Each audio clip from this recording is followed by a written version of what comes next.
अस्सलाम वालेकुम। आज हम बात करेंगे फीटल मूवमेंट ड्यूरिंग प्रेगनेंसी, यानी दौरान हमल पेट में बच्चे की हरकत। गायनी ओबीडीज में ये आम पूछे जाने वाला सवाल है, ख़ास तौर पर वो औरतें जो पहली दफ़ा माँ बनती हैं कि डॉक्टर साहिबा बच्चे की हरकत कब और कैसे महसूस होती है। आम तौर पर फीटल मूवमेंट 16 वीक्स से लेकर 24 वीक्स के दौरान, यानी 16वें हफ्ते से लेकर 24वें हफ्ते में महसूस होती है। 5वें से 6ठे महीने के दौरान माएँ बच्चे की हरकत को महसूस करने लगती हैं।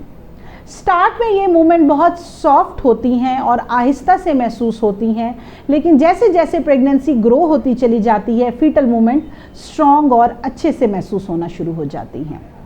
24वें हफ्ते से लेके 28वें हफ्ते के दौरान फीटल मूवमेंट काफ़ी स्ट्रांगली मदर को फील होना शुरू हो जाती हैं और 28वें हफ्ते के बाद प्रॉपर फीटल किकिंग, यानी बच्चे की पेट में पाँव मारना, शोल्डर मूवमेंट, लेग मूवमेंट्स, ये सब मदर को महसूस होना शुरू हो जाती हैं।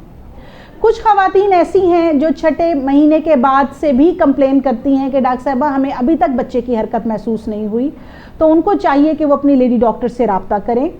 आम तौर पर हर महीने अल्ट्रासाउंड करवाया जाता है, जिसमें डॉक्टर बच्चे की हरकत, fetal movement, fetal cardiac activity के बारे में तसल्ली करती है। तो अगर आपको 6ठे महीने के बाद भी बच्चे की हरकत महसूस नहीं होती तो आप अपनी करीबी लेडी डॉक्टर से रब्ता करें।